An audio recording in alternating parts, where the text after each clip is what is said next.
My name is Pam Darley. I'm producer at Pencilish Animation. As producer, I was working on schedules and budgets, and because we're a small studio, the opportunity does come up to do other things. So I was helping with scene planning and color styling and a little ink and paint and shop finaling as well to help get it done. Tom Bancroft and I met about a little over 30 years ago at Walt Disney Feature Animation at the Florida studio, and so we've worked together over the years a lot.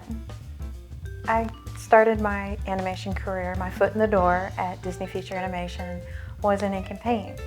So my interview, I came into the building and they said, you might want to set your portfolio down because we're going to have you paint a cell. So my first interview was how well I painted circles and squares and triangles on an animation cell. And so there were, from my understanding, there were over 1,000 applicants for 7 positions. And I was so blessed and fortunate to get one of the 7 positions. And so that's how I started my career in animation.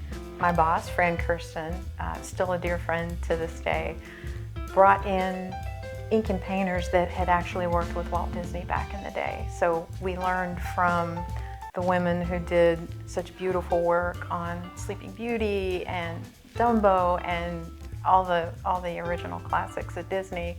Learned the Xerox process with Al Kirsten was running the Xerox camera, and I learned as much as I could as quickly as I could. It was just fascinating that there were all these things I could learn, all these processes. And then when the CAPS computer came into the Florida studio, I was hooked. It was digital.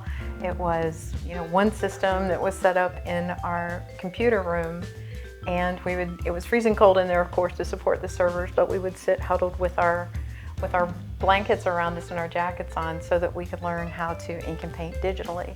And so that's where my love of the digital side of production came from.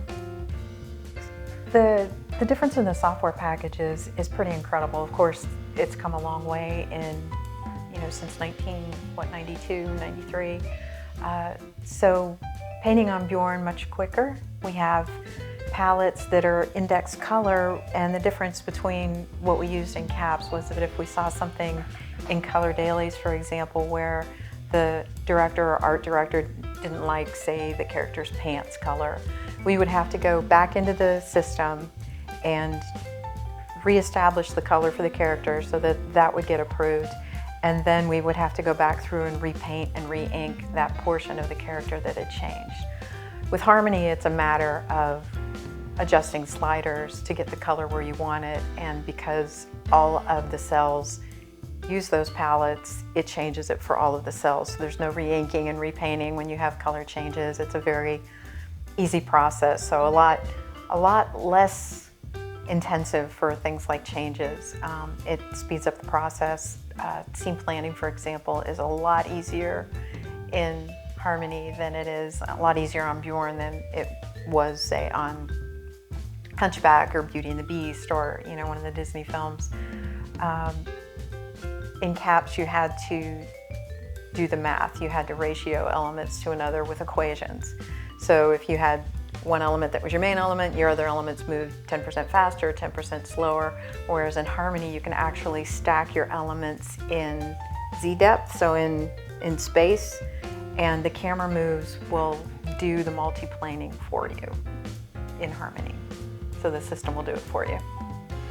For Little Mermaid, if I'm remembering my stats correctly, there were, was it 20 multiplane moves? And then moving from, so there were 2 scenes on The Little Mermaid that were done digitally in CAPS, and then, or 1 scene, and then when we got to Rescuers Down Under, the whole project was done in CAPS. So very, very adventurous transition to go from cell to fully digital in one production.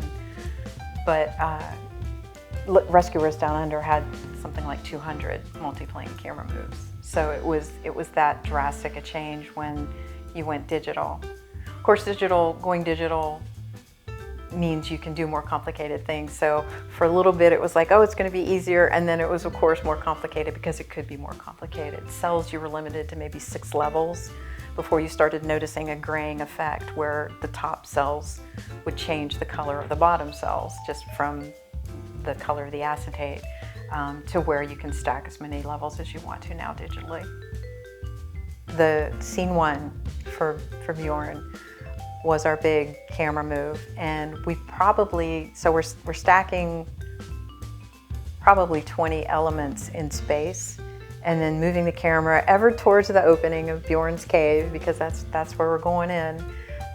But we probably did 8 or 9 tests of the camera move to get that where we wanted. And then even when we got it in color, we were doing tweaks because it was easier to move. It was easy to move the camera. We had finalized color elements where before we were just working with layout elements. But when we had the finalized color, we could really get in and start getting the camera move tightened up to where we wanted it. And that's what you see as our opening shot in Bjorn. I'm Pam Darley, producer on Bjorn the Last Unicorn. Watch Bjorn on our YouTube channel. You're kind of amazing.